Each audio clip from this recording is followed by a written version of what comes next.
Wakanda forever! That was so cool when she did it. I probably can't do it as cool as Shuri did, but that was really cool. So we got Black Panther, Wakanda Forever. Is this movie worth going in IMAX 3D? Honestly, yes. Of course, this movie is definitely fit for that format. Why? Well, it's because it's literally filmed for IMAX. Here, I'll put a picture on screen right now just for you. You see up to 26% more, so you definitely see a lot more of the action or emotional scenes that are taking place. Plus the sound and score and the cinematography, the music, especially Rihanna's new hit single that you hear definitely in the movie. I was just like, wow. The whole theater was like kind of cheering and applauding and kind of tearing through that part, but it's amazing to hear that in IMAX 3D. Now, to be very honest with you, some of the underwater scenes can be dark. Now, this isn't like the new technology that the future Avatar movie is going to be using, and that already looks good. And that was just a trailer. That was just a trailer in IMAX 3D that I saw before, literally before they put this movie. So the underwater scenes can be dark, but that's not, I feel like in terms of the IMAX, I feel like that's just because of the 3D. For that particular part, it was a little bit dark. The movie, to me, it does not utilize 3D to its full. It's only a handful experience. I did experience the full effect of the IMAX 3D. Nevertheless, IMAX is still a great experience, and an add-on 3D on top of it, it still was great. Just to be honest with you, a lot of scenes were some of the scenes were dark, as well as I felt like there was only, like a few moments, few far between, with IMAX 3D really stood out to me in terms of like, wow, I can actually see to the extent of the 3D, especially in IMAX. So Black Panther Wakanda Forever is an emotional, heartbreaking, action-packed heavy film. It stars the same lead characters as last time, except rest in peace Chadwick Boseman, which we're going to talk about him in a second. But just to give you a little bit setup before we get into the movie, apparently the world is attacking Wakanda for not sharing their vibranium, but they're being two-faced because they're the ones who's like literally in the first opening of the scene, they're literally trying to steal it from these like secret locations all around the world, and they get to mistaken that Wakanda's trying to defend them. When Chadwick Boseman's like exposure in the other movies and other films literally exposed the underwater surface, I'm gonna call them Tolkatan because that's what they said in the movie, Tolkatan. So those are those blue guys, those underwater people, the Namor, which is the villain that we'll get to talk about in the future. But that's what happens, and they start attacking other people. So the world thinks it's Wakanda when literally it's something else that's in play, which is the Tolkatan people, the blue people, the water people, not the Avatar people, the underwater people here. Like previous films, guys, this movie is 2 hours and 40 minutes, and we'll talk about the runtime in a second, but I just want to be honest with you, this is less comedy, even though there is some comedy, and when it does happen, it's pretty amusing to see, and it fits point in the narrative of the story moving forward. But to be honest with you, this is a lot of twists, turns, emotional depth to these characters, because we feel the pain and the sadness that the journey of the movie takes throughout these trials and tribulations with these characters towards us. So to me, I thought it was a great deal of a step in the right direction for Marvel, because Thor Love and Thunder and Doctor Strange, they were a little too goofy for me, especially Thor. Thor was just really goofy. Like, I get a lot of people like that, and I was okay with it, but I was like, we gotta be serious, because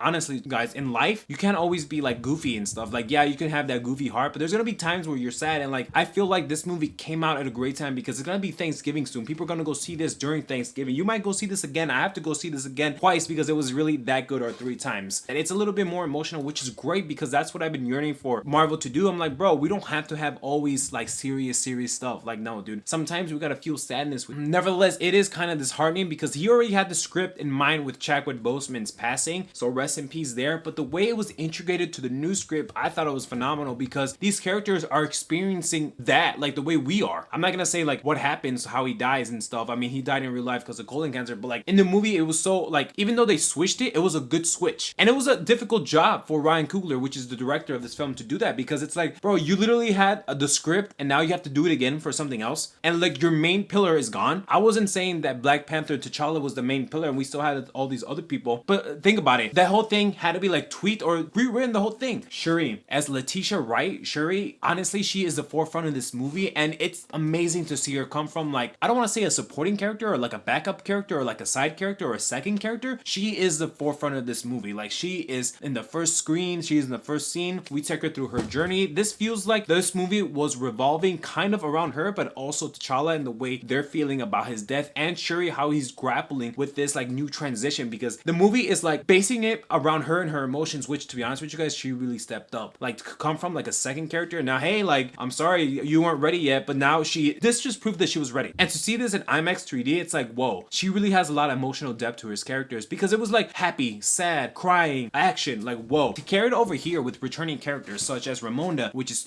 Oyoki, Nakia, and Ironheart are great additions to this cast. And by the way, guys, even Namor as Tena Huerta, which, by the way, he was was in Purge, Forever Purge, which we did a review last year. All performances are great, guys. Like every single person did a great performance. And I do want to reiterate Letitia Wright as well as Angela Bassett. A lot of people are saying that she's gonna get Oscar nominee. Sorry, I had a burp. But anyway, yeah, I can definitely see that. But there's no like bad performances all across the board. Like everyone was great. I thought everyone was phenomenal. And I was like, whoa, like you guys are really cool. Like at first when they introduced Ironheart, I was like, oh, another person in Iron Man. But she's great. She's young. She's beautiful. And like she has that different wit that Tony Stark didn't have. And I really liked it. I was like, bro, this is really cool. And the underwater stuff, because you do see some of that. Like I said in earlier, it's not as good as the Avatar because even those trailers are making it seem amazing. But we only we do spend a good time underwater, but I'm not gonna ruin to you what happens, what not. The fight scenes are cool, especially in IMAX 3D. You see more, of course, up to 26%. But this movie is really about the emotional weight, I feel like, about Shuri. And I feel like I keep gushing over her because I really felt what she felt during these trials and tribulations, like happy, sadness. Like I don't want to say what happens exactly, but just to know that there's a different battles with the underwater, which is the Tolkatan. Like different. They're not just one battle. They battle one time in the highway, then another time aboard, on top of like the ship underneath, and then the final battle, which by the way, guys, when the big twist happened, I was like, whoa, because I was thinking, I was like, how are they gonna do that? And like you do get your answer. We do get a new answer, who's the Black Panther. But remember, I'm watching this in IMAX 3D. So even when it goes underwater, I was like, damn, like I need to go see it again just for the regular IMAX because you guys are awesome, but I don't want to say I'm your critic, I'm still your man's, but even in an IMAX 3D, and I love premium theaters, it still felt like it was dark, and I was just like,